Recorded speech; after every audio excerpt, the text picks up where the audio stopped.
Okay, everybody, once again, we invite everyone to stand up. FBCI, let's give a big round of applause and welcome Ambassador Vincent Piquet and Dr. Dino Patijalal.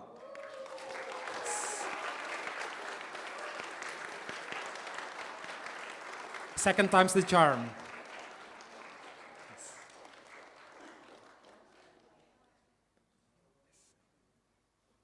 Pak Dino, Ambassador Vincent, welcome. You may be seated. Yes, everyone, you may be seated now.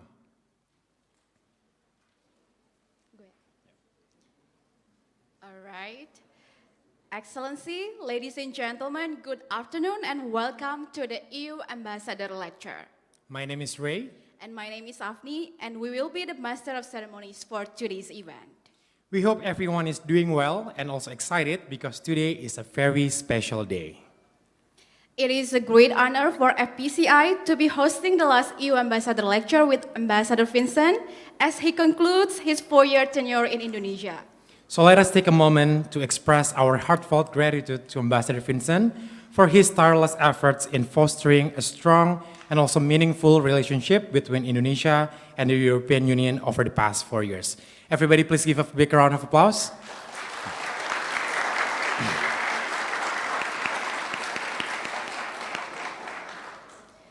Since 2020, Ambassador Vincent has conducted 19 lectures with FPCI, with today being the 20th lecture. Oh, a very productive 4 years indeed, Ambassador, with 20 lectures. So he has inspired students, researchers, policymakers, and citizens alike, igniting conversation and strengthening the ties between our nations. Everybody, this afternoon we have the unique opportunity to reflect on the EU-Indonesia bilateral relations during Ambassador Vincent's tenure here in Indonesia, as well as explore his hopes for the upcoming years. And to provide context for today's discussions, it is crucial to recognize that EU-Indonesia relations have grown significantly in trade, investments, and other prominent sectors in the past 4 years. We now stand at a pivotal moment, eager to hear Ambassador's reflection on this progress and his vision for the future. So, to our man of the hour, Ambassador Vincent Piquet, we welcome you to deliver your presentation. Yes. Please, Ambassador.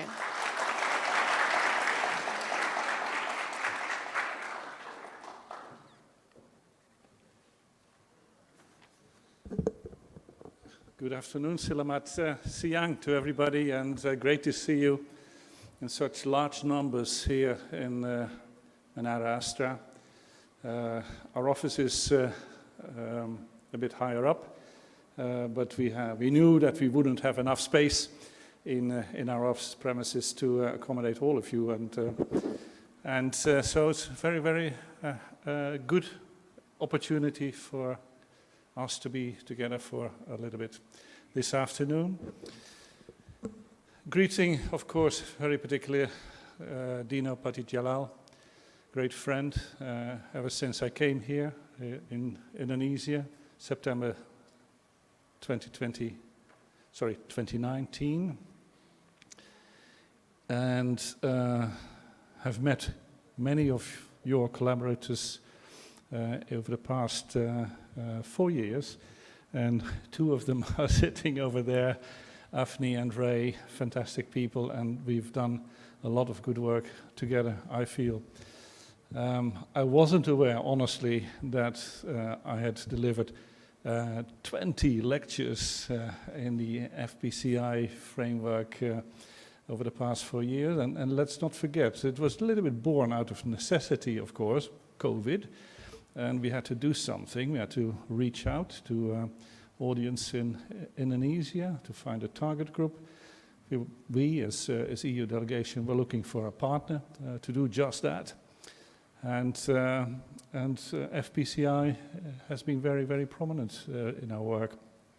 It was absolutely stunning experience for me to attend in November 2019 the big annual jamboree of FPCI down there at the Casablanca Mall, and I hadn't believed it, what people told me. they said that there will be 9,000, 10,000 people there. I said, this is all marketing stuff, and no, I was proven wrong in my negative assumption, and it was a very electric event, and that I enjoyed greatly. And of course, COVID happened, and it wasn't held for 2 or so years, but was very good to see that last November you were back. And so at the end of my term as EU ambassador here, in a way I started my term in the very same room in early, I think, October 2019, with a session about Erasmus program, higher education exchanges, and we met with students and aspiring participants. This was a beanbag meeting, and which was very nice and informal, and I even remember the carpet from back then. And so 4 years have passed, and of course towards the, maybe we move on to the slides. 4 years, you know, in the framework of history, of course, it's nothing. In the framework of human lives, it's quite a bit, and in the framework of professional lives, it's also quite a bit. So it's certainly part of the regularity and the circularity of how human beings lead their lives. And look back and I look forward. And the next slide, please. Always. Whatever you do, and certainly as an ambassador posted in a foreign country, important to remind yourself continuously where you are and where you're from. And where you are, Indonesia, we've been there as a European Union. Maybe you could give me my the folder there, so that I can see my slides looking forward rather than looking back. The Indonesia relations with the European Union, basically since we've been here since 1988 already, quite a while. Quite sleepy relations for quite a while as well. But of course, the big turnaround came for Indonesia and for us in the year 1999 or thereabouts, when all the reformation happened, and that was the moment for the European Union to veritably try to engage this fast-growing, fast-developing country. We started negotiating this partnership and cooperation agreement. First country with which the EU agreed such an agreement in Asia, and which is, I think, an indicator of the closeness that we felt back then and still feel. ASEAN was an additional agenda, of course. ASEAN grew as parallel to Indonesia, and we have, ever since then, worked a lot with Indonesia also in its role as ASEAN, the largest ASEAN member, and as ASEAN chair like now. Rising Asia, rising ASEAN, phenomenal developments that we see here. The EU recognizes that, and that of course has meant that there's a lot more policy interest from the European side, but not only from us, in working together with Indonesia, as well as other countries, partners in Asia. And another backdrop element is very much, it's undeniable, the rivalry, the strategic rivalries between the United States and the People's Republic of China in this part of the world. And it's a factor that we have to take into account and acknowledge, and also it, on the one hand, but it also means an opportunity possibly for the European Union to engage with partners that, like us, do not want to be cornered in that rivalry. Next slide, please. Looking back at the EU, the mirror image, the other part of the medal, 1992, since then, why that year? Of course, it's because that was the year when I started to work at the EU. But more importantly, more seriously, it was also the sort of year when the modern European Union was born, with the couple of treaties that were concluded back then for the political and economic shape of the European Union, and for concretizing and giving a legal framework to what we have tried to do, and particularly building this integrated, regulated economy, including the single market, but also including our currency, a common currency. Back then, in 1992, we also created a new areas of policy like justice and law and home affairs, police cooperation, and the notion of the citizenship of the European Union was given a legal shape. Our passports changed as well at that point.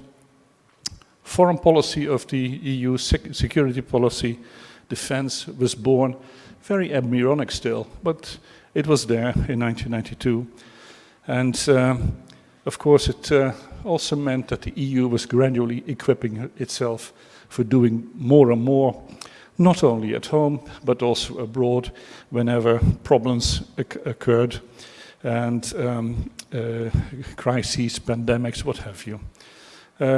Our quantitative growth has been phenomenal as well, from 12 member states in 1992 to 28, then 27, that we are now. And as you are aware, the topic of our enlargement to other countries, the inclusion of countries like Ukraine, Moldova, and maybe Georgia, besides Turkey, not to forget, is we again high on the political agenda. So you can anticipate that in a couple of years from now, let's say 5 years or a decade, the EU will again look different from what it looks like now.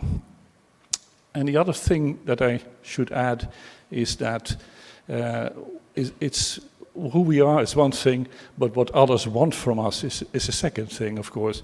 And here you can see a very striking development that more and more countries, more and more regions are asking the EU to be more prominent and to take action and be a cause for stability, for development in ways that others, individual sovereign states or regional platforms cannot be. So it's very much something that we, of course, feel on a day-to-day basis as diplomats for the European Union. Now, all of that is very nice, but what does it have to do with the reality here of the work in Indonesia? And then it comes to my looking back in a few brief slides to the past period. Yes, please. COVID, we mentioned it already. It's something that nobody had counted on, nobody had predicted, and everybody had to deal with, cope with, struggle through at the same time. So for all societies, wherever you were, here or in Europe, there was a major test, a major challenge ahead, a test of governance. How do you respond to a medical crisis of that sort? How do you deal with the socio-economic consequences of it in general, but particularly in countries like Indonesia, where so many people are still very close to the poverty line. And those are very difficult things that we all went through. partnership was another test, of course. You remember very well that at the start of the pandemic in Europe, we all went for it for ourselves, and there was a lack of coordination, a little bit chaotic.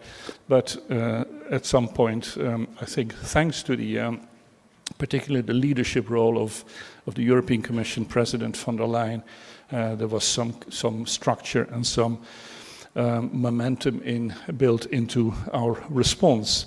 And that response was, of course, multiple. But if you look at it from external policy, of course, in the first place, for us, as for Indonesia, it was consular. It's a very, very prominent task.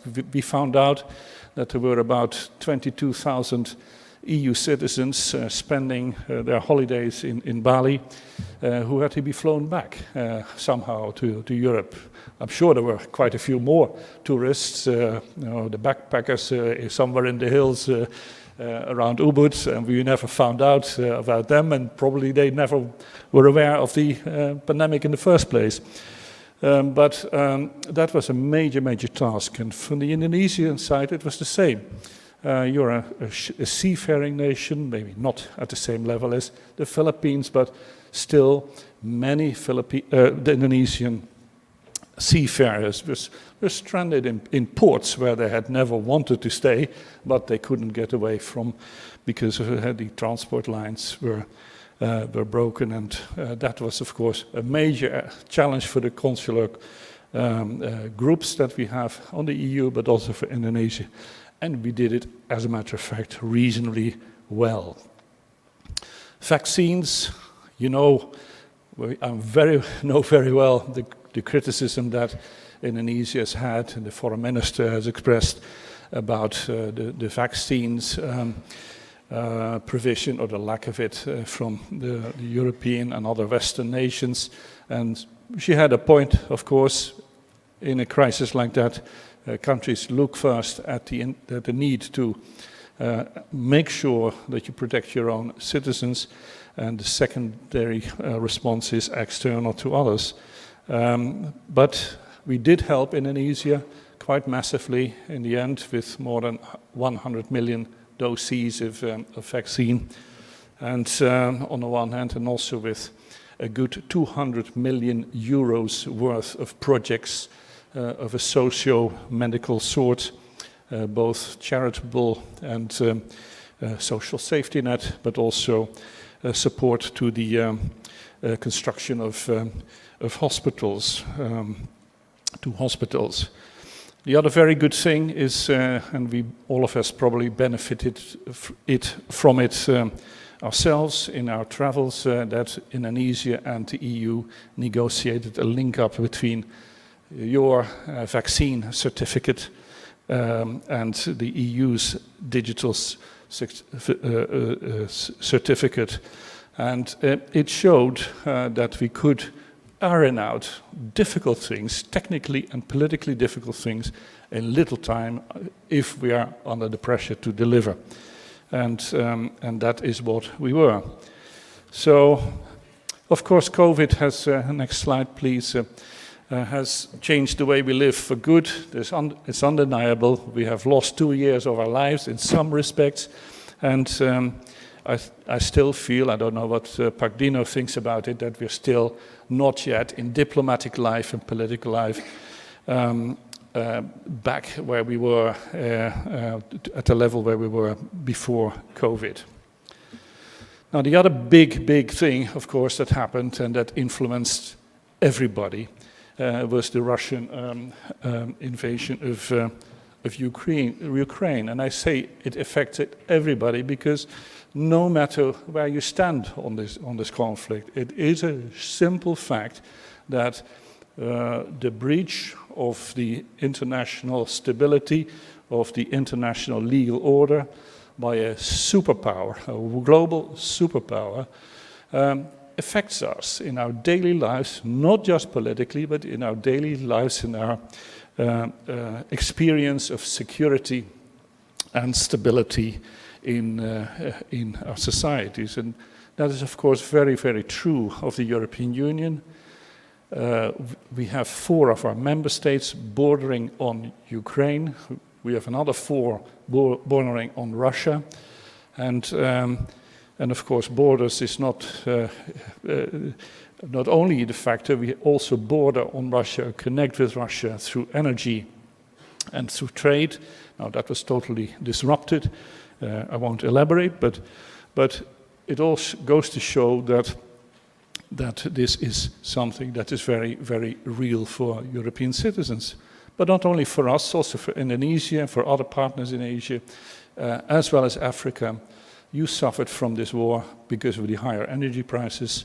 You suffered because, and you are suffering because of the higher food prices that we pay. Inflation happened here in Indonesia as it does and still did and does in Europe. So a major test for us and a challenge for everybody to try and make sure that this war comes to an end as quickly as possible. We need the UN for that. UN system doesn't work at the level of the Security Council. It does work at the level of the General Assembly, where there were 3 resounding votes by 140 members out of the 140 countries condemning the invasion and calling for a return to the situation before. It meant a challenge for Indonesia, and that affected my work a lot, of course, on a day-to-day basis, especially during the G20. Indonesia was faced with a tremendous, horrible diplomatic problem that it had not asked for and had earned, but it just happens. And one way or another, Indonesia had to make sure that it would protect and salvage the G20 presidency from this tremendously difficult global crisis. And it did it. It did so very well, with support, of course, from your G20 partners, including the European Union. But it can't have been fun, that is so sure. The same for the ASEAN presidency. Maybe less pronounced, but still, the topic is in the air. 10 days ago, we had the meetings connected with the ASEAN foreign ministers meeting, with the ASEAN Regional Forum, and tons of bilateral meetings. You know, you talk about, I think almost every meeting has touched on the Russian war as an issue that we need to address. And in other words, there's no escape. And that also goes for other platforms from particularly the UN, in the UN FCCC, the climate, and also the debates about the security at scene with the UN framework agreement there. So a very, very exciting task for a diplomat to deal with, also extremely difficult, of course, but that is part of the challenge. Next slide, please. A word about our bilateral relations, Indonesia and EU. The key topics, what do we see? First of all, trade. Money makes the world go round, as we say. And so trade, for any strong political and diplomatic relation, trade is key. With Indonesia, I'm sober enough to say that our trade performance is middling, is average. It's not bad. It's 32 billion euros last year. So it's not bad, but it should be a lot more. That's what we are convinced of. And I think that if you ask the Indonesian side, they would say the same. The same also true is that our investment figures, they're certainly reasonable, but not yet, I think, at the level where they could be. And for that reason, we want very much, as European Union, to have this CEPA, this Comprehensive Economic Partnership Agreement deal done. And because we know, and we have proven with macroeconomic studies, that this agreement will bring more growth, more exports, more jobs, and more investments in Indonesia. So this is a key task for also still the year ahead. It's hindered, if you like, by some of the trade differences, and we can talk about it later on, that we have between Indonesia and us, and the nickel dispute is most prominent in that regard at the present moment. We can come back to that. Another big topic is environment and climate, and let me stress that I do think, after 4 years, that Indonesian government and Indonesian public opinion leaders are totally convinced of the need for preserving, protecting and nurturing your natural habitat, your beautiful coasts, your waters, and the wonderful forests. Saying it and doing it are sometimes different things. That goes for everybody, not criticizing, finger pointing here, also for the EU. But the big challenge, and that is especially pronounced for an emerging economy like yours, is you want to grow, of course, and you must grow in order to bring wealth to your nation and prosperity and reduce poverty. But you don't want that growth to produce more of the stuff that we don't need, and that is pollution, that is CO2, and waste. So decoupling growth from carbon, from waste, and from the depletion of resources is the key thing. And the whole debate is about that. How do you do that? How do you apply that notion in especially a developing or emerging country context? And it brings, again, some friction points in the relations on renewable energy and their sustainability, on deforestation, and on how you put a price on carbon in the economy. And again, we can discuss that in more detail later on. The good thing, and I mean that sincerely, is that I think we're at a turning moment, especially thanks to the fact that we have agreed with Indonesia, together with a host of international partners, this Just Energy Transition Partnership, the JETP, agreed in the margin of the Bali G20 summit last year. And I do hope that the massive investment that JETP will produce, both from the international partners, but also from the private sector, will push the debate and the relations between us and you in sustainability to a higher level. Next slide, please. Then, looking back, last topic is something that maybe hasn't seen the headlines between us so much, but I just wanted to draw attention to it, that first of all, Europe is not NATO. The EU is not NATO.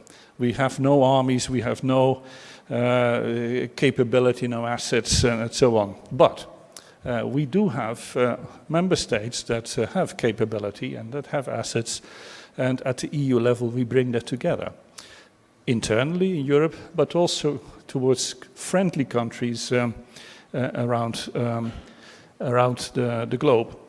And for that reason, in my mission upstairs here, we have had, for the past couple of years, a military advisor and a counterterrorism advisor. And that's pretty new for the EU to do. What is also new is what Indonesia did in Brussels, and that is to post a military attaché accredited to the EU. And that's also a statement from the Indonesian side that you value that area of collaboration with us. And we have had quite some operational activities over the past couple of years.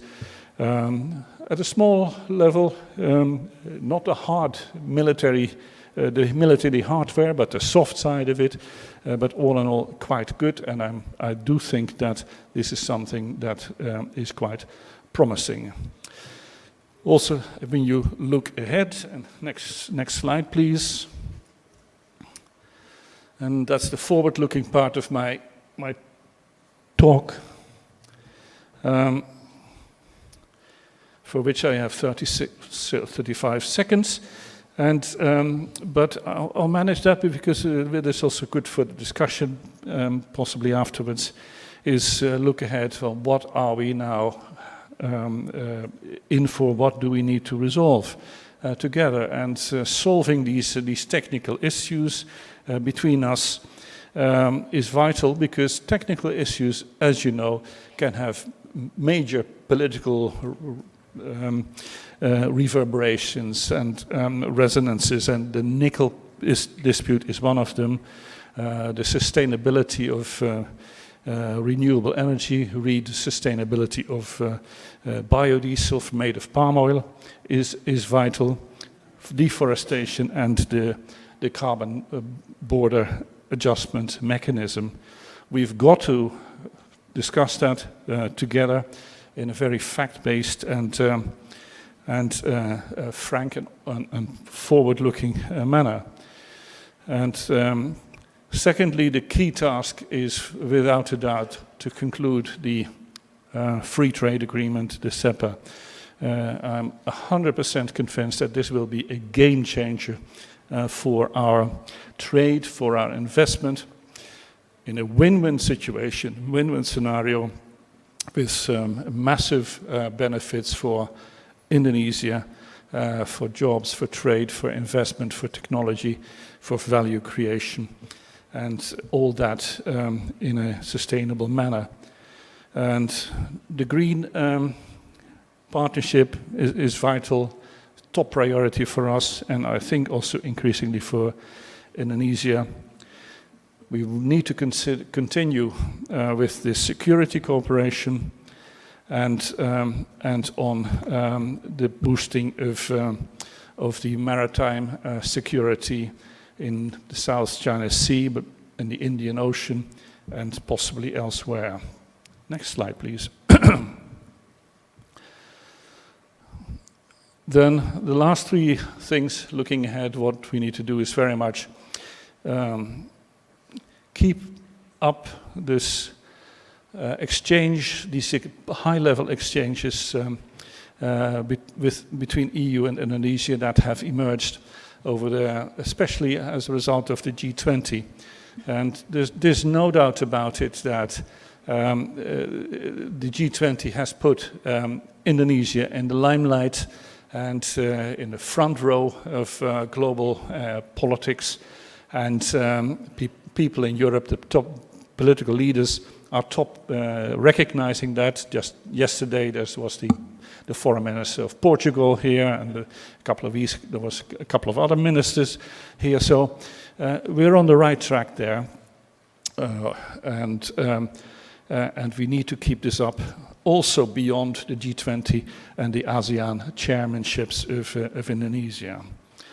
And that's, for us, from our point of view, very natural, because we want to engage with Indonesia as this, what is sometimes called, also by the Indonesian foreign minister, a middle power, a power that is not on either side of the equation between China and the United States, but a power that is there at the center as a key core member of ASEAN, engaging in with other partners who want to seek prosperity, stability, and an independent but responsible position in global affairs. And I do think that the EU is a wonderful partner, a good partner for Indonesia there, also with our Indo-Pacific strategy. And the last point is maybe, you might be striking to you, but let's not forget, Indonesia is I think the one but last station on the railway line from Europe, you are a little bit more distant geographically than is, for instance, Bangkok or New Delhi. It takes this extra flight, this extra mile to get here. And of course, what is true geographically is also true in terms of the number of connections we have in the economy, but certainly people to people. And very often, when I get visitors from the EU, top level people, they haven't been here that often. Some weren't here before until I met them here and collected them from the airport. But we still have to fill and bridge this knowledge gap of this knowledge, this experience between our leaders and Indonesia, and the opposite is also true, I think. So for us, for my successor, if you like, for the ambassadors of the member states of the EU here in Jakarta, bridging this knowledge gap is a major task at the political level, in the economy, young people, the policy makers, and amongst, of course, the social media influencers. I stop there. Thanks very much indeed. Okay, let's give a big round of applause. Thank you, Ambassador, for sharing your valuable insights. You may now be seated on the sofa on the stage. Now, let us start the panel discussion where we will delve deeper into various aspects of Indonesia-EU relations. We would like to invite the moderator to take over. And we welcome our big boss, founder and chairman of FPCI, Dr. Dino Patijalal. Good.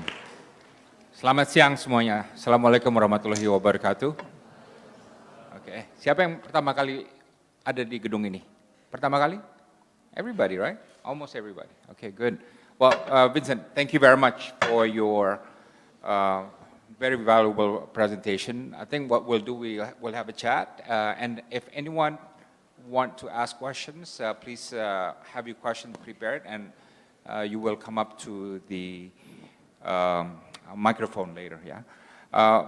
So Vincent, let me ask a couple opening questions, and let's just have this flow like water, so to speak. I guess the first question I want to ask is about CEPA, yeah? The Comprehensive Economic Partnership Agreement that is being negotiated by Indonesia and EU. What's taking so long? Why is it so difficult to wrap up? Yeah, I've seen other free trade agreements with EU takes overnight to strike, right? So what's going on? What's taking so long?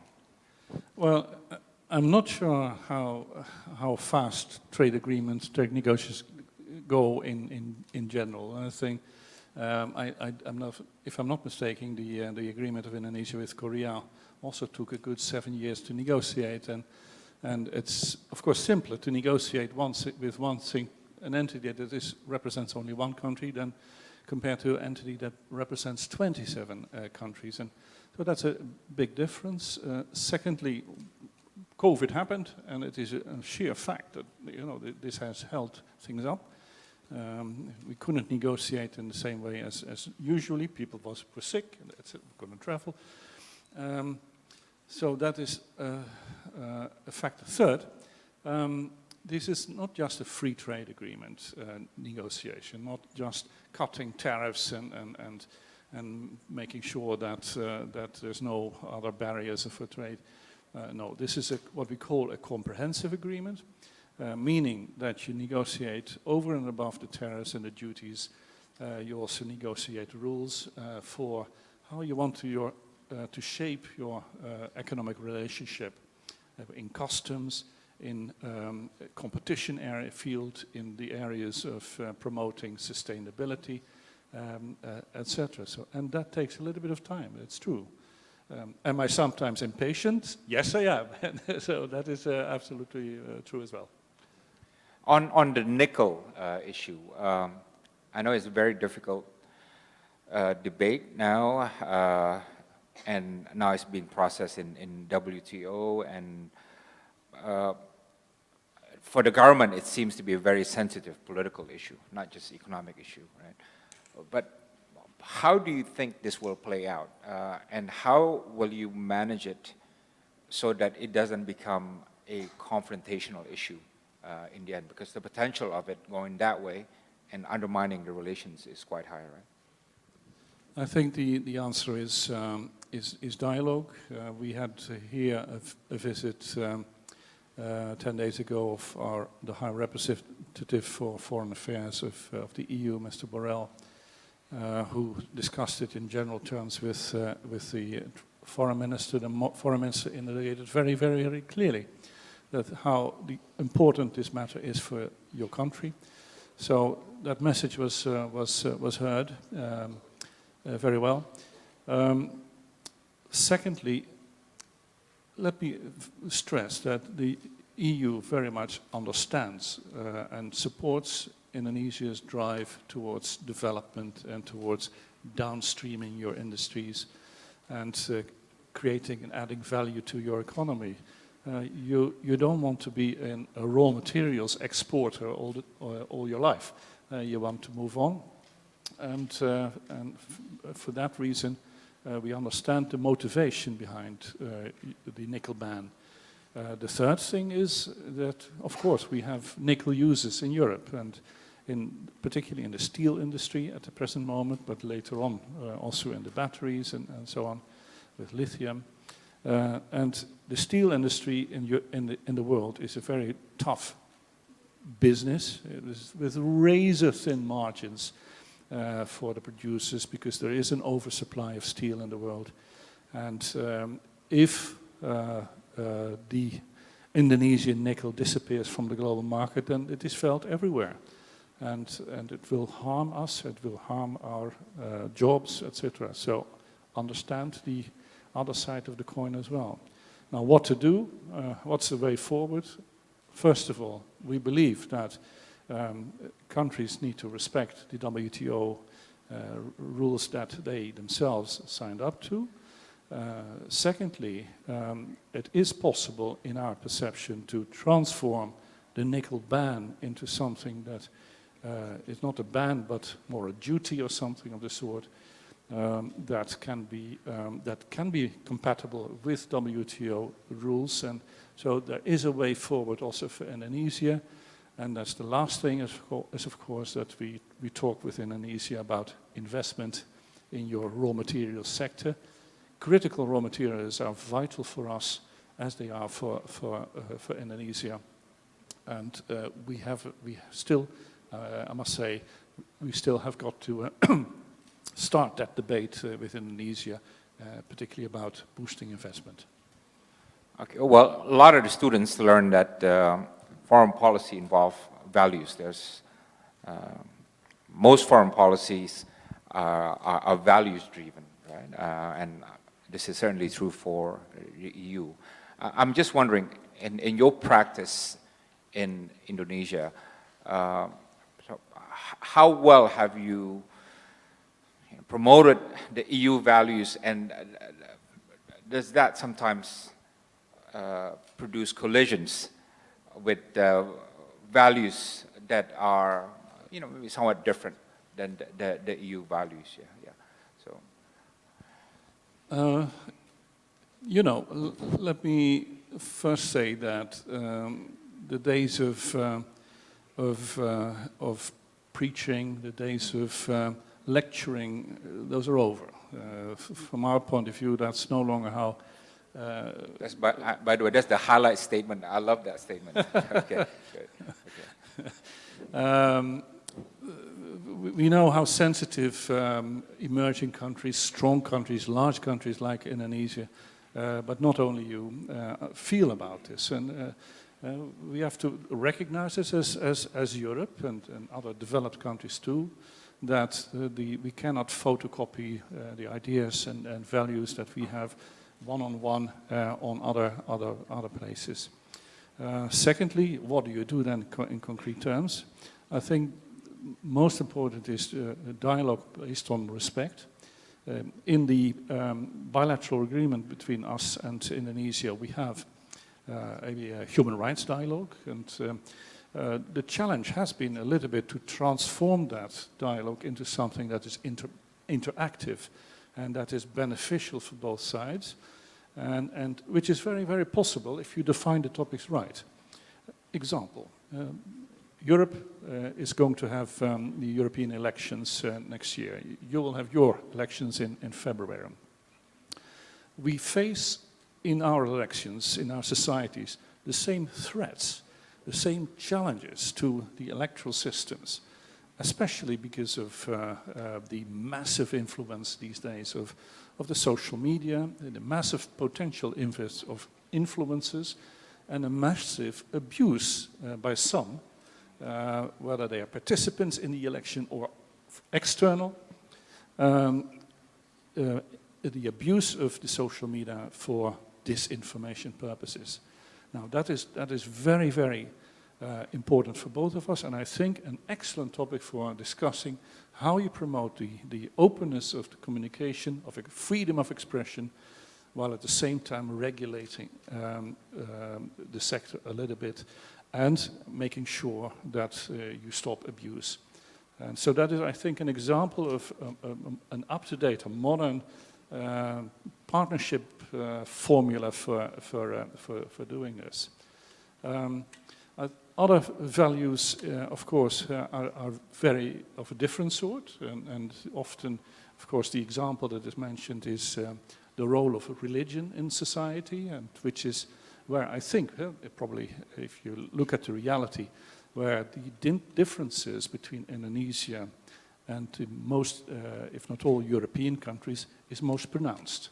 The role of religion in society in this country is quite strong, and in public life, in society, in the politics, and so on.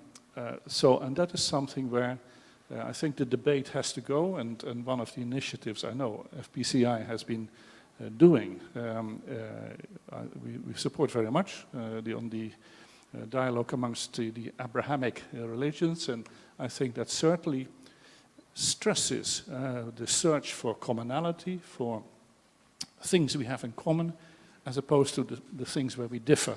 And the challenge is, in other words, to boost that common ground between different religions, different cultural expressions of them. Thank you.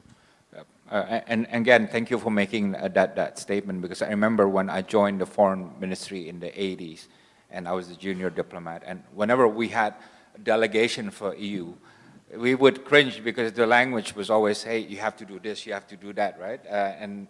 And that was quite famous among the Indonesian diplomats on how to deal with the European delegations coming from Europe. But now I can attest that the language is very different. The conversation is very different. And we're honest about our differences and how we relate to one another, and the dialogue is quite constructive, you know. So I certainly noticed this relationship have become a lot more mature compared to 30 or about 40 years ago. Yeah, and on a personal level, Vincent, I think we joined diplomacy in the same time, around 30, 40 years ago.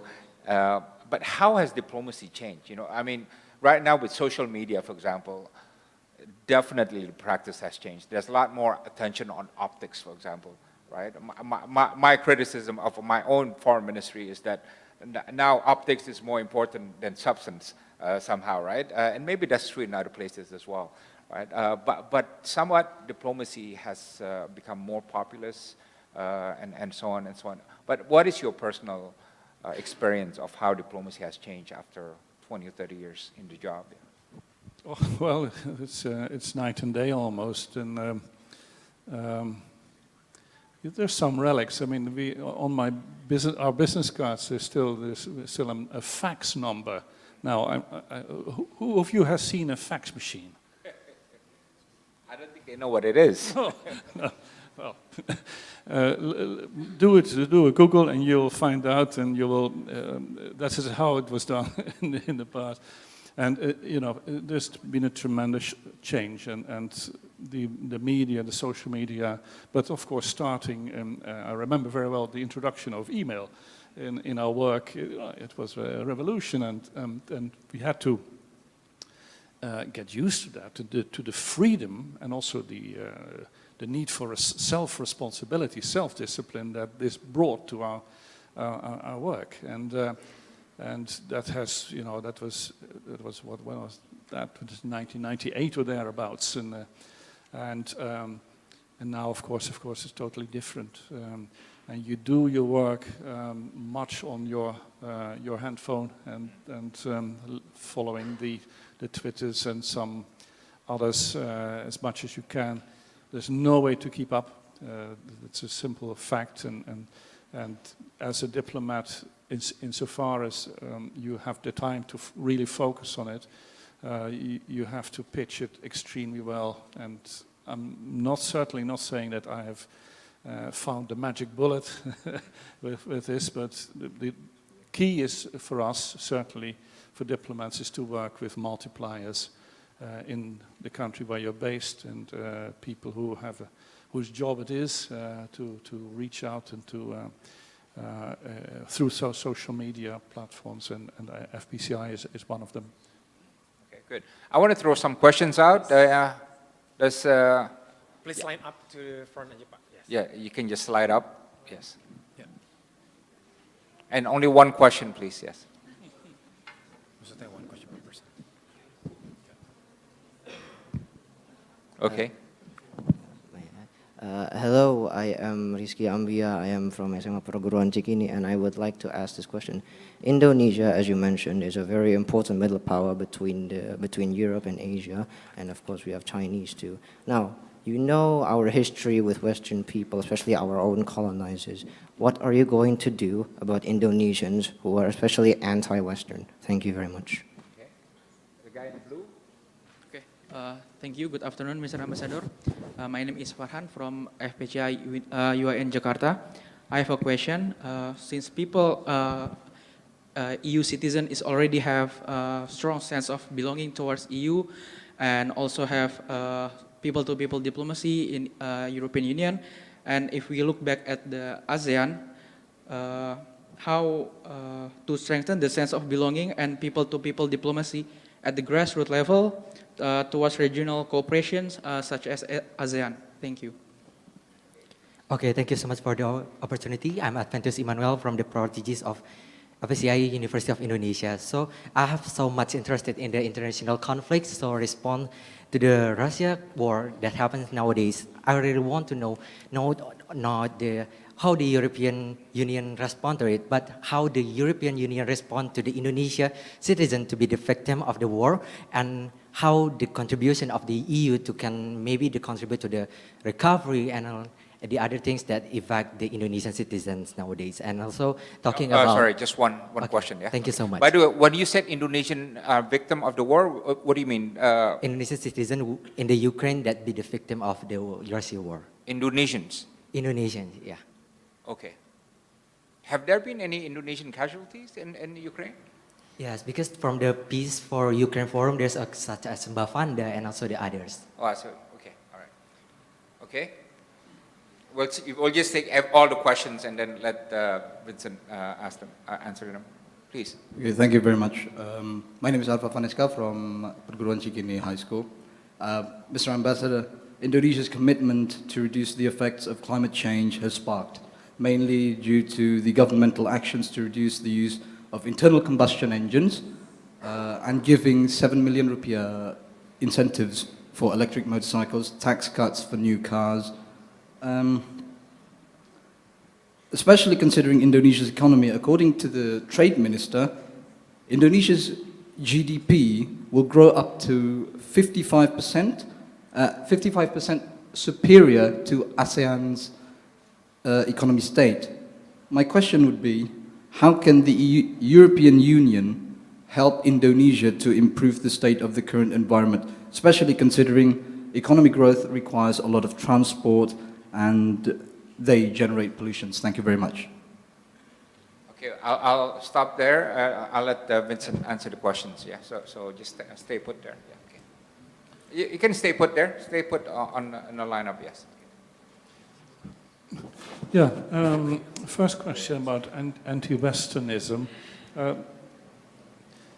You know, I'm not that concerned about it. I think it's, if anything, what it means is that we as as a Westerner have to work harder and explain better what we stand for and what we don't want to do and what we certainly do not at all condone. And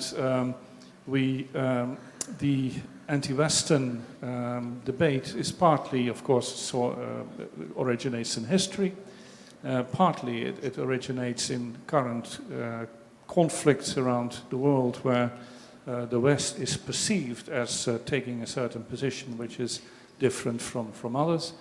It partly relates to economic, in a sense of economic dependency on the West. And so, I mean, you have to analyze this very, very carefully. And where does the source of anti-Westernism come from? And in order to be able to respond to it and to say what, and not only in outreach and in discussion, but also in terms of action, in terms of economic policy and so on. And I come back to the nickel case, and I understand this feeling or this political view that this is the EU's position is like us wanting Indonesia to continue to be just an exporter of raw materials as opposed to a producer of value added and etc. I understand that, and we need to find a way at the policy level and practical level to make it clear to Indonesia that there is no such wish on our side at all, and that rather the opposite. We want to make sure that our trade is a win-win venture. The question about ASEAN people-to-people and psychologies and mentalities and nationhoods is a very good one. Let's take the EU not as a model, but as an example, an illustration. 1950, we got together, 5 years after the Second World War. The enmities, the pain was still acute. You can easily imagine that. Many European citizens were still half in shambles and all of that, and we were only just beginning to emerge from that horrible war psychologically, economically, and socially. That's how the EU was born, and why it was born, and why it was created. Unity on topics and cooperation and integration on topics on which you agree. You start with the core of a consensus. You don't start with the outer layers or the outer rings where you are still divided, but you begin at the core of what is realistic and doable. And look where we are now. Nothing is perfect, of course, but we have achieved a lot, and the EU is strong and is stable. And my expectation is very much that it will continue to develop in a positive sense. So that is my answer to it. Start with where you have your common interests, your common values, your common concerns, and use that as the basis for moving forward. That's true for ASEAN as well. There are big differences in ASEAN, of course, and particularly now with Myanmar, you have a big problem on your hands. But still. The victims, casualties, Indonesia, as a result of the Russian war, as true for Dino, I don't think there's been any Indonesian victim casualty, but you are suffering, that's for sure. There's an area of instability in the air, insecurity in the global domain that is undeniable. And it expresses itself through prices in your country for food stocks, for wheat, and there were, at the start of the war, there was a time that, the question was, will there be wheat? And, what are we going to do? And where will we get the replacement? Now, Russia is again playing with the grain corridor through the Black Sea in a most very cynical manner, absolutely cynical. War games through food, causing suffering, especially in the African countries.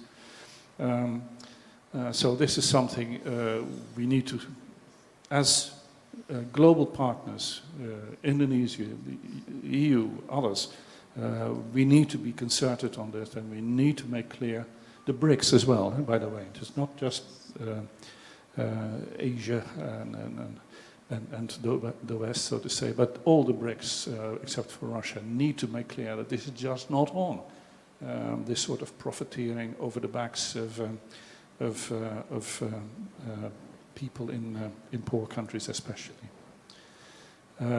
Collaboration on recovery, for sure. The EU will do an awful lot. We're basically preparing a platform for this, and the question is, of course, when we can start doing the recovery and the reconstruction.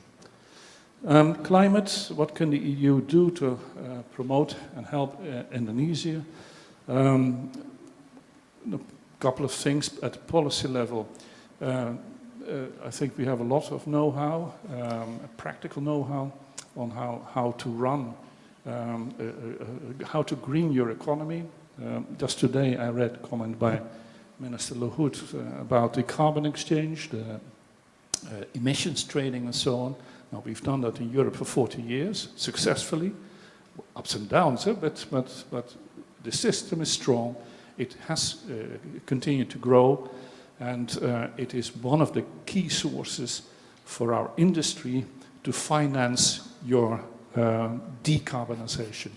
So it's a vital tool for anybody who is serious about the climate. So it's very good to hear Minister Luhut say yesterday that by September the first stock exchange for carbon will be operational, and I think that's a wonderful thing on which we can collaborate, and it will no doubt boost the private sector investment in the greening of the industry, because that's one thing we should be very, very clear about. There's no way we're going to cut carbon just with public money. Impossible, financially impossible for us and for Indonesia, and we will have to make sure that industry does its job that it has to do, and the carbon trading is one example. And lastly, of course, investment. I mentioned it. European firms are very advanced in green processes, energy efficiency, and all of that.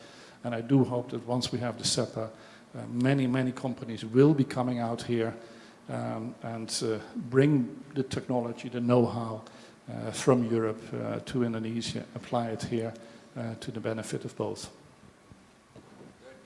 The lady in black, please. Okay, hi, good afternoon everyone, ambassadors and Padino. My name is Aska from FPCI chapter Benus University, and as in your presentation, I am actually really interested on your point by emphasizing the strengthening defenses on maritime, which goes along with Indonesia's foreign policy priority on becoming global maritime axis. And as we all know, China with its Belt Road Initiative is actually, personally, I think it was their effort on securing the maritime trades road. So how do you think about that situation? Was it a threat for the European Union and Indonesia relations? And how the relationships between EU and Indonesia stay relevant with that situation and the idea of BRI? And not to mention, China is Indonesia's one of biggest investors. Thank you. Okay. Please. Good afternoon. My name is Lamipo, and I'd like to ask a question. How would the EU survive a global economic recession and also stays relevant after that, and even compete against any other economic union? Thank you. Good afternoon, Mr. Vincent and Mr. Dino Patija and everybody else here. I'm Keenan Jeremy from FPCI chapter UI, and my question is that since the COVID-19 pandemic has alleviated, not as bad as previous years, and also referring to WHO's response that it's no longer a global health emergency. Therefore, perhaps we can assume that this can benefit the tourism industry, because then air travels or seas or any type of travels are more feasible. With Indonesia's wide archipelagos and seas, do you think that the European Union and Indonesia bilateral relationship can collaborate in the tourism industry, perhaps like investment or investing in particular islands in Indonesia, like Labuan Bajo perhaps, and maybe it can also support Indonesia's infrastructure, especially in remote areas. And that's the end of my question. Thank you. Thank you. Good afternoon.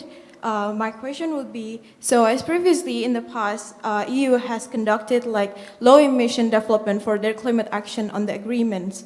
But referring to the looking ahead plan, the head plan regarding the renewable energy, how would the renewable energy will be exactly implemented, especially considering for each country have a differences in environmental standard and sustainability stances for both EU and Indonesia? Thank you.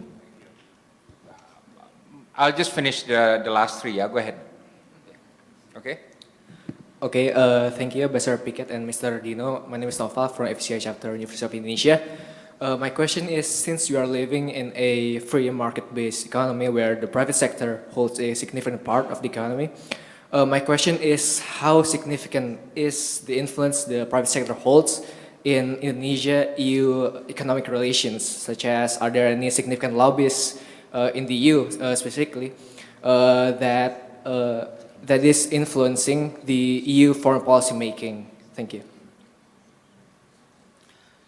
Good afternoon, my name is Abdurrahman Yusuf from Perguruan Cikini High School. My question is, do you think Indonesia can... Sorry, the lady in blue, we're done, so yeah, I've closed the questioning, yeah, sorry.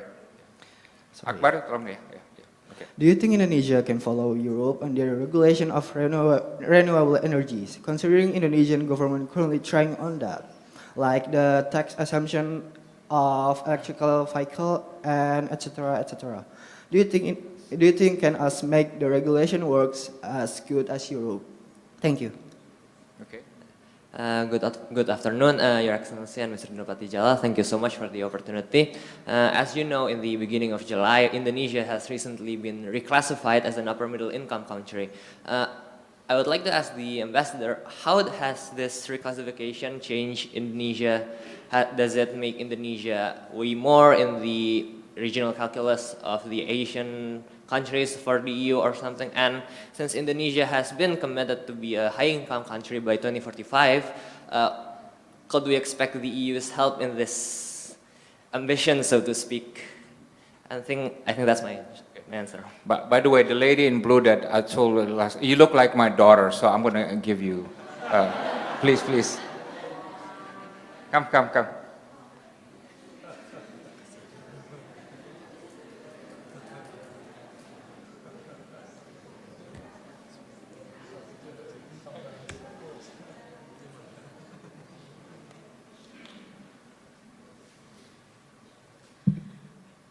Hello, my name is Fanny. I'm from Perguruan Cikini High School. I want to ask, the ambassador has stated that the EU is bridging the knowledge gap of the European and the Indonesian side. What is the knowledge gap exactly, and how can the EU bring the gap down? Thank you. How many people from high school are here? That's amazing. Raise your hand if you are from high school. There's two. Oh, wow. You guys are very smart. Okay.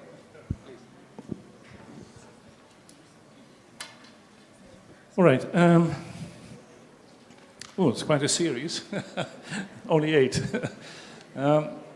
Maritime security, China, Belt and Road Initiative. The European Union has its own Belt and Road initiative that we call it the Global Gateway. Different idea and different name, but in many respects trying to do similar thing with, of course, a European edge and flavor, and that is to focus very much on stability, on sustainability, and on the private sector transparency dimension of it. And, but we're seeking to collaborate with Indonesia as well. We'll be presenting much of this at the upcoming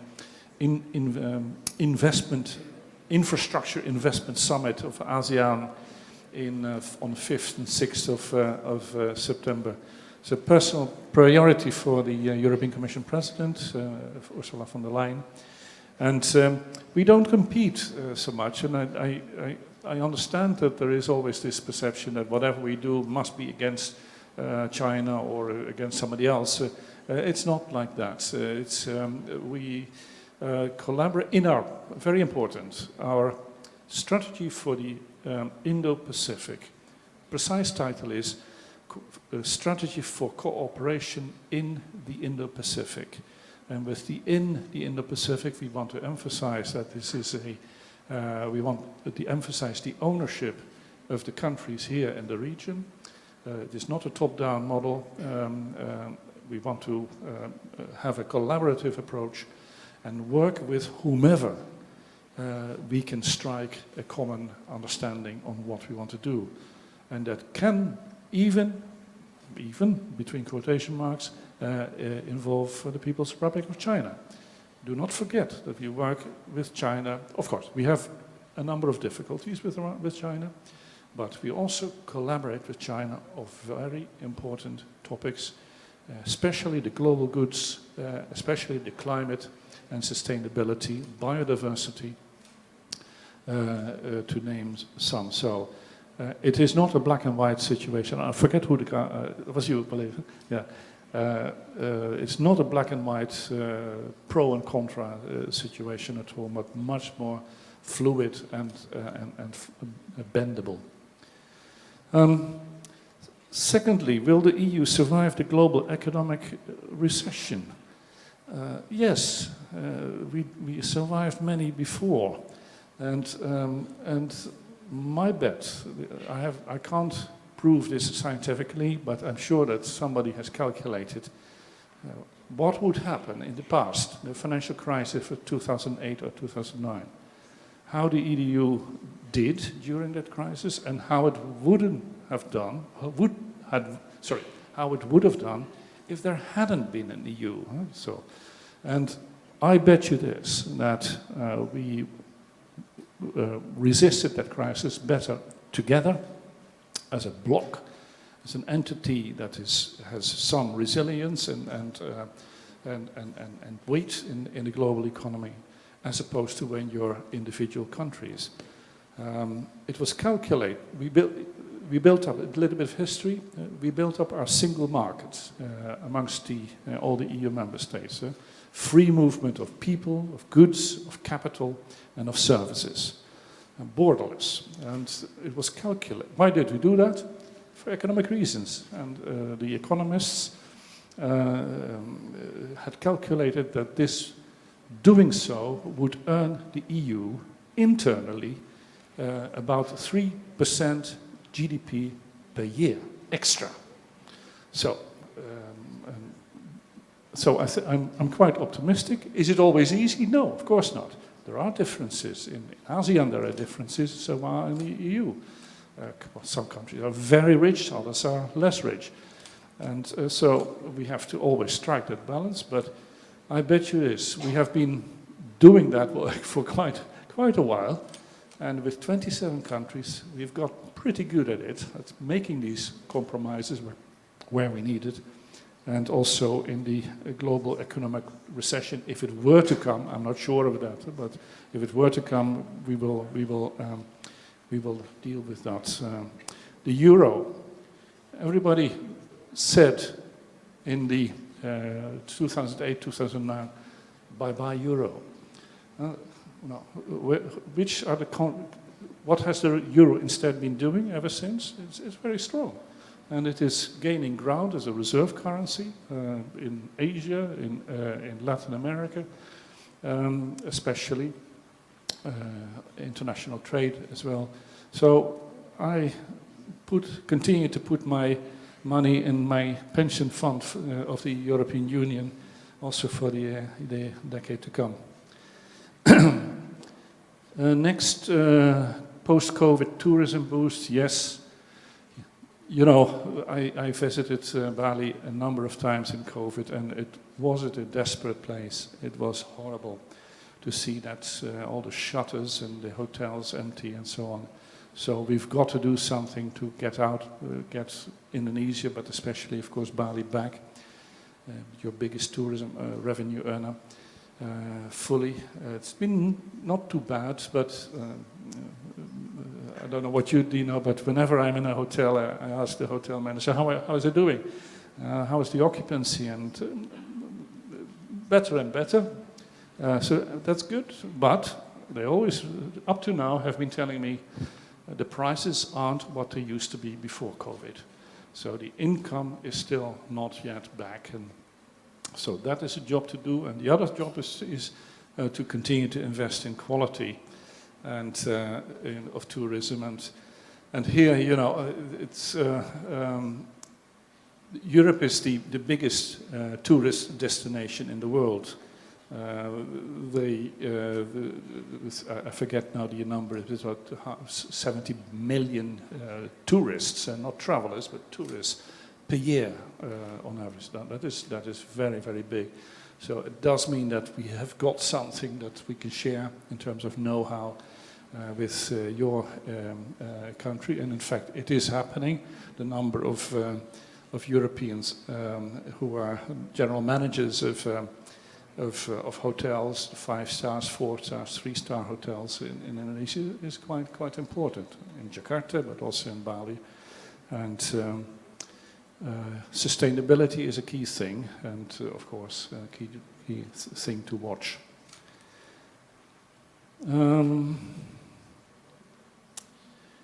Yeah, renewable energy, how do you do that? How do you push that in economies, in a European Union, economies that do differ?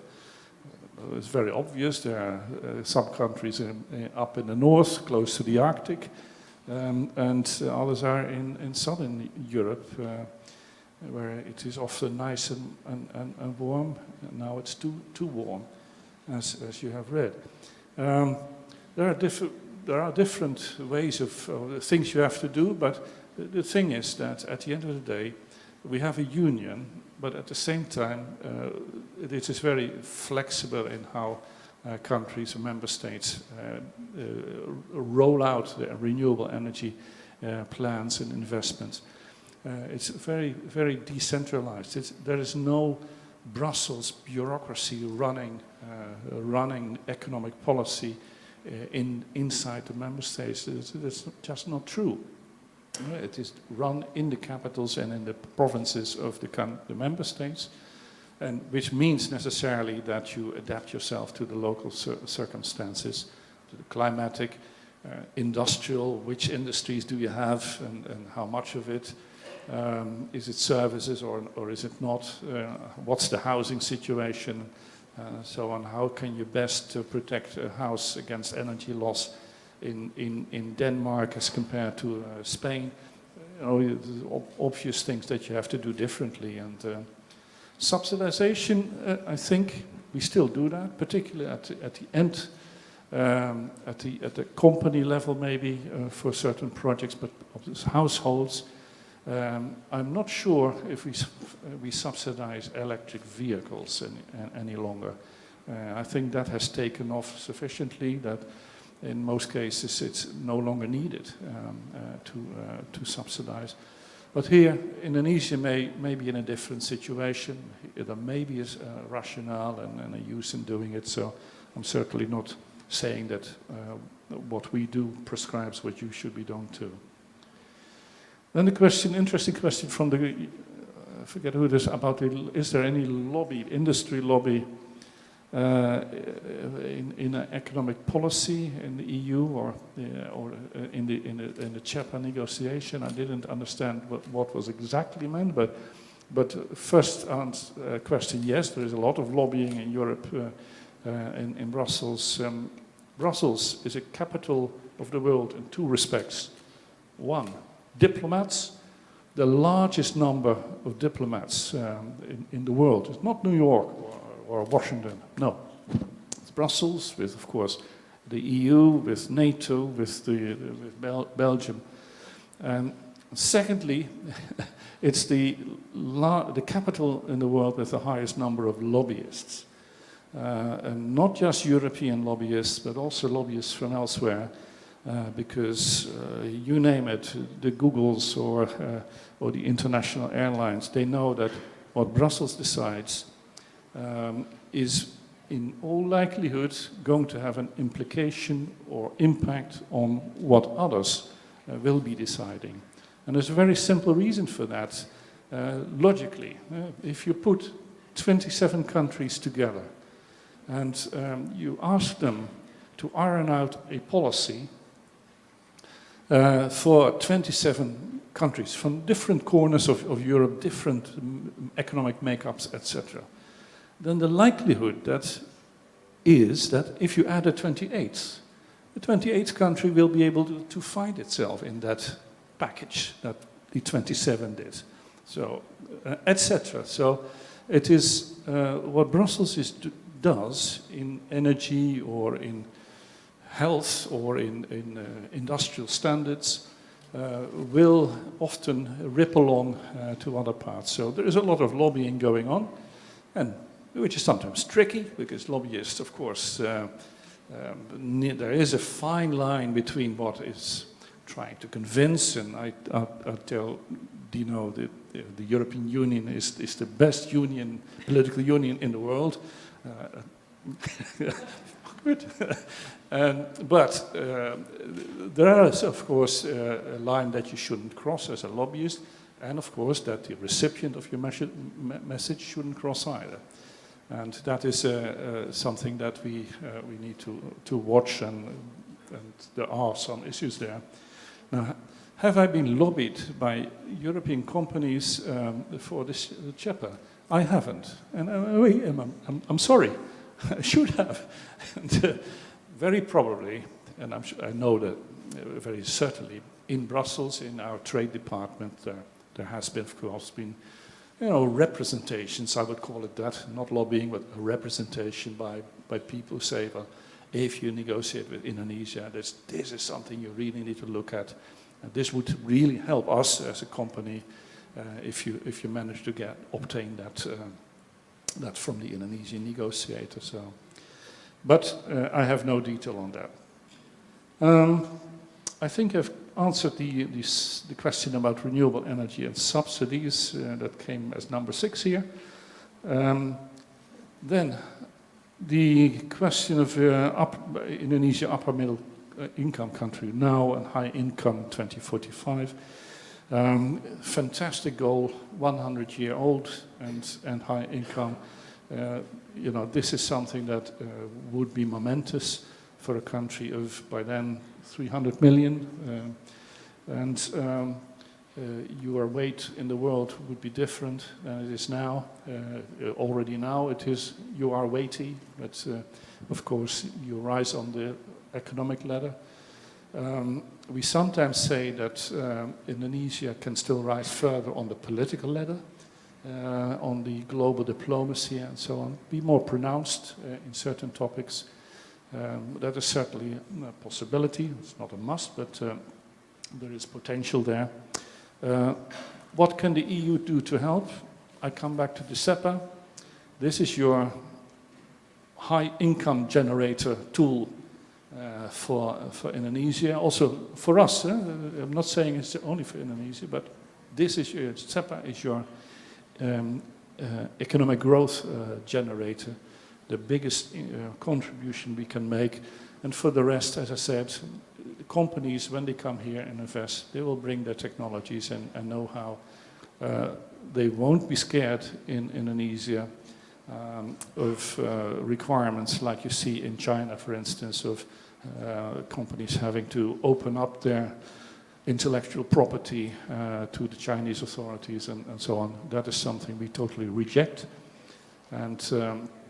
But I don't see anything of the sort happening here in Indonesia. Last question, the knowledge gap, what exactly do I mean? What I mean is, this is not a story, this is true. Question from somebody whom I met somewhere. Indonesia. That's close to Bali, isn't it? Funny story, but it does go to show that the knowledge of people sitting 10,000 kilometers far away is very, very limited, and the exposure is limited. And Indonesia, you don't see that often in the headlines of the TV news in Europe, and maybe that's good. And so we have to go make this extra effort to bring Indonesia closer, or the EU closer here.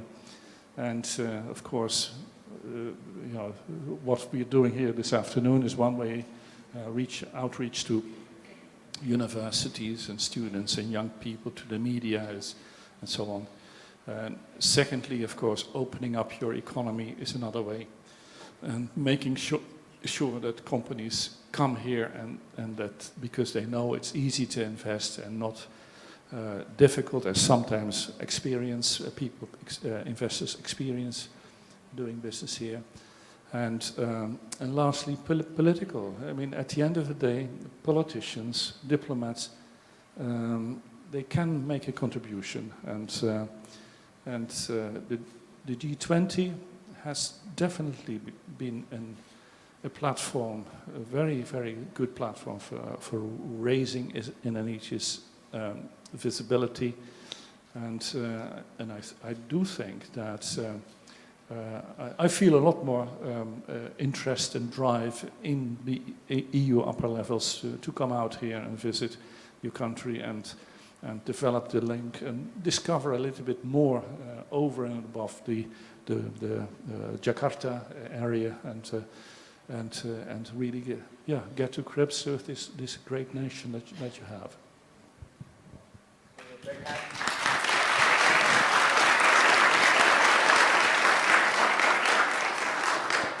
Vincent, you've been all over Indonesia. What's the city or island or kabupaten that you like most? I think Yogyakarta is unique. Very, very special atmosphere. I was there 2 weeks ago for the SEPA negotiations. Fantastic. Bali is a great place, but you have to find your way about and choose what you really like. I was in Labuan Bajo, the Komodo, beautiful, fantastic, and great discovery. And yes, one of my first visits was to North Sulawesi. If you go all the way up, you fly to Manado, and then you drive, I think 2 or 3 hours up to the north coast, and then you take a boat to an island, and you end up in a fishing community where we ran a project for promoting the sustainable fisheries and so on, and preserving the coral. And that is very, very special. And very, very small, remote communities, diesel-powered electricity. So still a big, big job to do, and but committed to developing their little community. And very striking, the village head, the Kepala, managing the village fund, which comes from the province, which comes from Jakarta, and doing very, very sensible things with it, and fantastic. So that was really, really nice. Last question for me. You will leave Indonesia in a few weeks' time, and you go back to Brussels, and say one night you go to a bar in Brussels and have drinks there, and you meet somebody, and he or she has no idea what Indonesia is, and how would you describe Indonesia to that person who's never been or has no idea what Indonesia is? That's a very good one. I would first of all say, go on and take a look for yourself. Secondly, this is an archipelagic country, and imagine 17,000 islands over 5,000 kilometers from west to east, and a good 3,000 from south to north. Imagine that space, and imagine necessarily that over all the different places you will find very different vegetations and climates and landscapes and peoples and languages and cultures and histories, and so it's a diversity. I think the best example of a diverse country in the world is here. And then the last thing I would certainly say, add to that a good deal of sunshine and a warm, balmy air in the evening with a cold drink. That's okay, good. Well, thank you very much. Look, Vincent, on behalf of FPCI Big Family, I want to say thank you for your friendship for us. It was said that you gave 20 lectures. At least, that's not counting CIFP, right? No. So I don't think anybody can beat your record, right? You can probably do 25 or 30 with the CIP, including the clinics.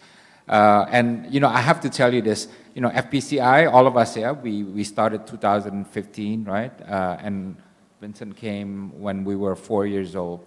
And, it's, FPCI has, in my view, is one of the most unique foreign policy organizations in the world, right? I mean, you go to America, you go to China, you go to Europe, India, I don't think there's anything like us. I'm sorry if we,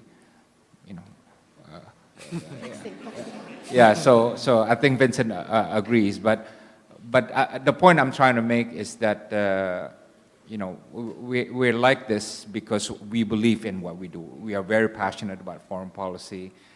We do things different than most other foreign policy organizations, and Vincent has always believed in FPCI, right? He's never said no to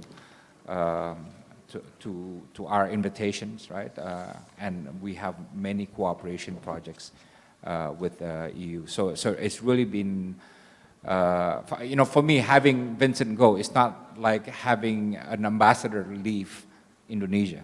It's really having a friend leave our family, right? So it's quite heavy for us, to be honest, right? I mean, Ray, Afni, Esther, Cindy, they love working with you and with your team.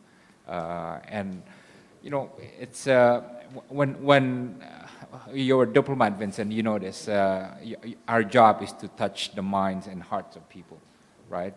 They may not agree with everything we say, but the act of talking all the time to them, reaching out to them, explaining things that they may take for granted and so on, that's what makes diplomacy special, right? And that adds to the trust and to the maturity of the relationship. So again, on behalf of the FPCI Big Family, we really want to say thank you for your friendship for us. And the rule is once you become part of our family, you're stuck with us forever, right? And if you ever want to seek political asylum in Indonesia, we'll be supportive of that. All right.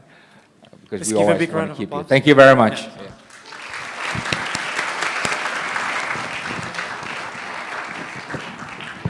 Thank you, Padino and Ambassador Vincent. Now, before we end today's discussion, Ambassador Vincent, we want to present you with a special farewell gift from all of us here at FPCI, so you will always remember us. So, Ambassador Vincent, we want to ensure that your memories with us will last forever. We have gathered a collection of photographs of our time together.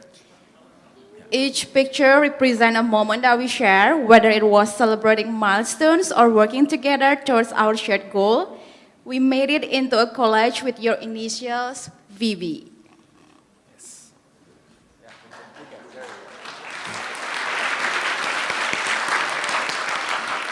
Next, we also have the signing board consisting of the messages from FPCI and also FPCI chapters for you to bring back to Brussels.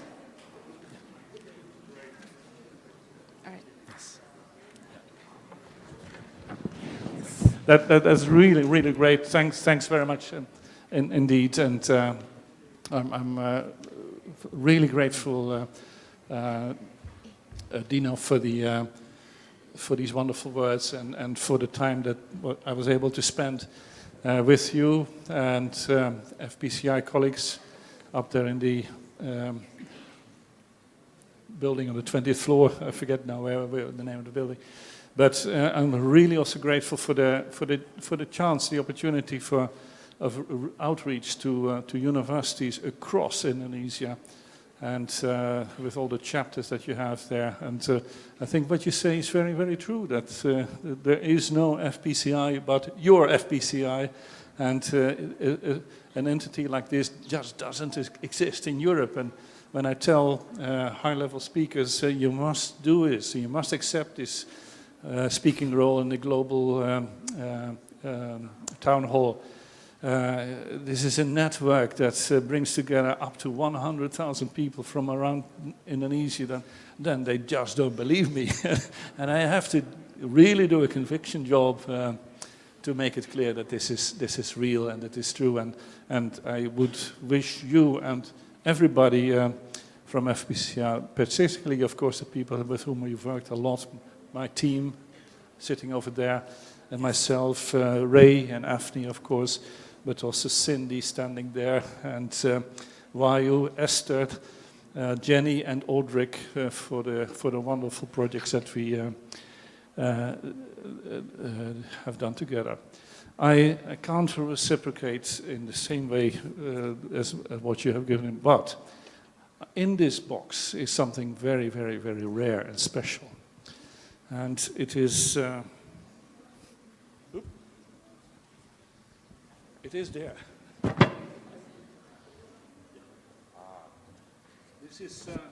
This is the European Union gold medal. Oh. You're joking. And I have still a little stock in my office. And it is normally exclusively meant for very eminent outgoing ambassadors. And now, by way of very, very special exception, I'm going to offer it to Dino, who will representing all of you, but as a token of the great appreciation for our work together. Thanks a lot.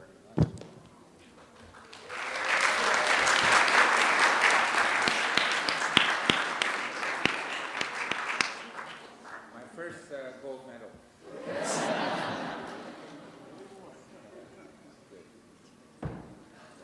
Yes. Once again, please give a big round of applause. And now we would like to invite everyone to please stand up. Yeah, we're going to take a group photo shoot. Please use the stage.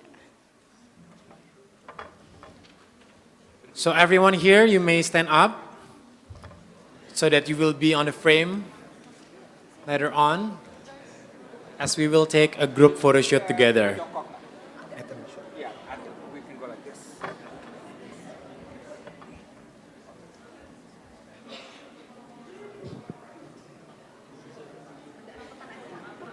Gimana? Iya, oke.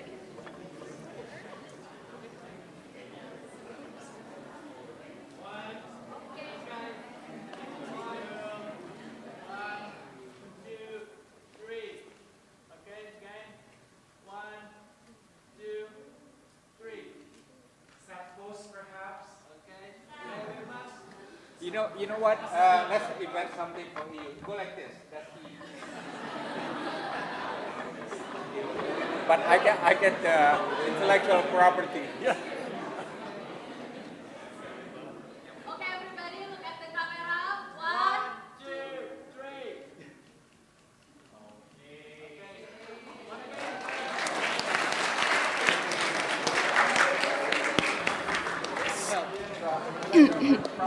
Please, everyone, you may be seated. Yes. Ambassador Vincent and Padino, you may also return to your seats. We still have a final farewell gift for you. It's not over yet. You cannot get rid of us easily. All right, okay.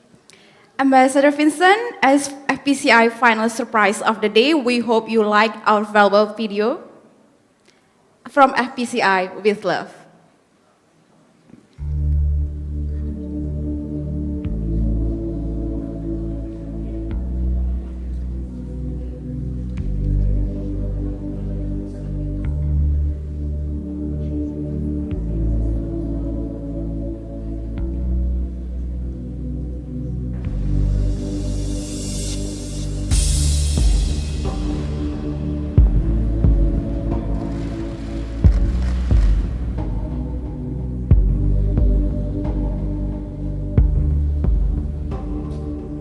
Thank you very much.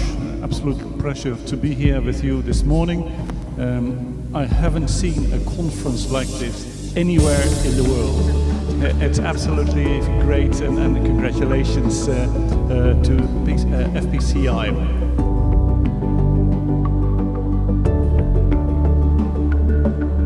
First of all, one has to start building multilateralism at home.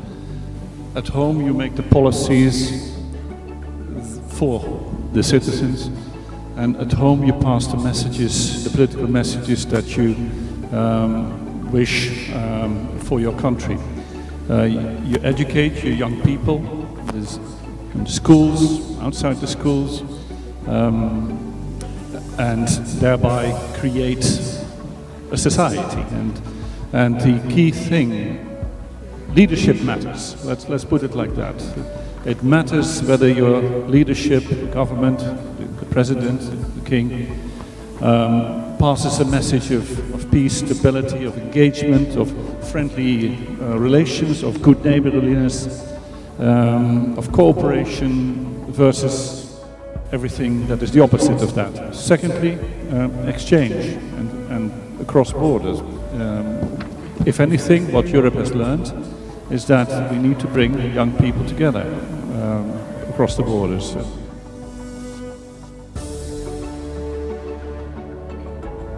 Once again, so we're going to see that again next week. First of all, we have, of course, had the benefit of the G20 and will have the benefit of the ASEAN chair.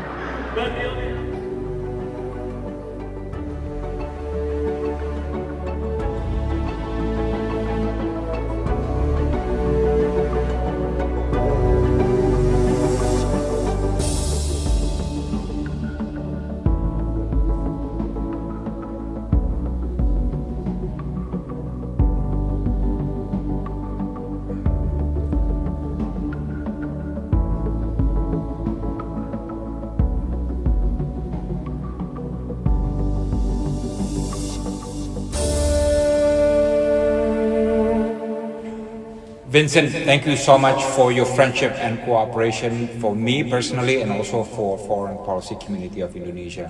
You're really not just an amazing ambassador, you're really a great person, and we've enjoyed every second of working with you. And also thank you so much for, since beginning, believing in FPCI and all the things that we stand for and all the things that we work for. We will always remember you, and we will miss you greatly. We will miss our dear friend Vincent, and I hope you come back here, and I hope you will always stay as part of FPCI great family. As an Irish student from one of the westernmost part of Indonesia, I benefited most from your monthly lecture. Where and how else will we get a monthly briefing on Europe and the EU by none other than Ambassador himself? So thank you, Ambassador Pickett. I hope this kind of platform will continue and remain your legacy. Because of you, Europe doesn't feel that far anymore. It is a pity that we will not see you in the upcoming months for another lecture. On behalf of all the young hearts, I would like to express our gratitude for your commitment and dedication during your time as ambassador here. We truly appreciate for the knowledge that have been shared to us throughout the series of lecture. Through the EU Ambassador Lecture, I got to learn about a lot of things that I didn't even normally receive in classrooms. It is truly a world-class lecture of its kind. I enjoy your lecture on the war in Ukraine and its impact to Europe and beyond. I'm grateful to learn for the very best. I will always remember you as the most sophisticated diplomat. Why? Because I knew exactly the first time you visited Indonesia, you came to our event with Governor Ridwan Kamil in Bandung. And when I met you in the lobby, you gave us a big smile and a perfect demeanor. But I knew exactly that before that, our L accidentally bumped your head with the trunk door. Yet you still came, put your happy face and greet us like we're your friends. And I'm amazed by that and truly appreciate that. As the ambassador of EU to Indonesia and the Netherlands, you must be very busy with a lot of official engagements. However, the fact that you still managed to give monthly lectures as well as receiving us at your office demonstrates your commitment for the future of youth. We have the utmost respect and admiration for you. Ambassador Piquet, say how active you are in engaging Indonesian youth. We know that you found a friend in us. But please know that we also found a friend in you. Ambassador Vincent, your continuous engagement with us, just a group of university students, has become a beacon of inspiration that reminds us that our voices matter and that our perspective way in shaping the future. Ambassador Vincent, all of us here at FPCI will definitely miss listening to your world-class lectures. Rest assured that your active engagement with the youth and the seeds of wisdom that you have planted within all of us will continue to flourish and inspire countless others here in Indonesia. You've done a wonderful job as the European Union ambassador, and we are very grateful to have an ambassador like you who is very welcoming and easy to talk to. We believe that you will continue to inspire many others in the future. It is striking that after almost 4 years working together with you, we could only take a picture together during this year's European receptions. Ambassador Vincent, your trust, support, and friendship means the world to us at FPCI. You have been a frequent visitor, visiting our office through various public discussions, to just hanging out with us like a good friends. Ambassador Vincent, it's been a great 4 years of working and learning with you. Through our interaction, you have become more than just an EU ambassador. To us, the Team Europe in FPCI, Ray, Wahyu, and me, you are our second boss, an ally, and a person we deeply admire. Thank you for the countless hours you dedicated in joining our event, sitting down for conversation, and especially extending hands whenever needed. Goodbye, Mr. Vincent Piquet. Thank you very much. See you next time. Thank you, Ambassador. We definitely will miss you here. Indonesia and us at FPCI UGM will deeply miss you. We're definitely going to miss you. We'll miss you. Safe trip, my friend.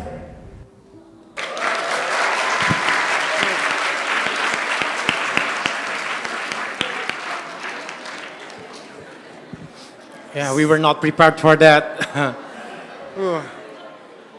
Yes, maybe for now we would like to give the floor to Ambassador Vincent Piquet if you want to say a few words for closing remarks. Yes.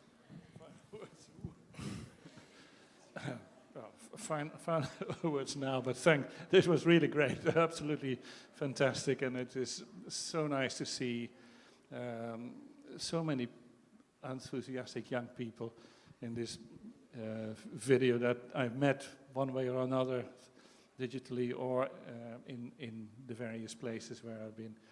It's really, really valuable for me, and if you ask me what do I take home to Europe, then it is contacts with young people, and especially FPCI. I loved coming up to your office at the Pajamada building, and slightly messy, but lively. It was a lively place, and so I think I really enjoyed the vitality of it, and so it was really great, you know, and your leadership for the organization, for the is fantastic, and that's how you bring together so many young people from this country. And I can only say, carry on. Life is hard sometimes, work is hard, society can be difficult, but carry on, and you have a mission for yourselves and also for your country and for the world to accomplish. So I look forward to seeing you again. As and when, not if and when, as and when I'm back here in Indonesia before too long. Terima kasih banyak. Thank you. Ambassador Vincent, as we all have mentioned in our video, we sincerely, from the bottom of our heart, thank you for all of your hard work over the past 4 years, be it for Indonesia-EU relations or your personal friendship with FPCI, and of course to our Students Network. And we will definitely miss having your presence here with us. And with that, we have come to the end of the EU Ambassador Lecture with Ambassador Vincent, truly the end of an era. Thank you so much, Ambassador. Thank you to all the students and all participants who have joined today. See you at our next FPCI events.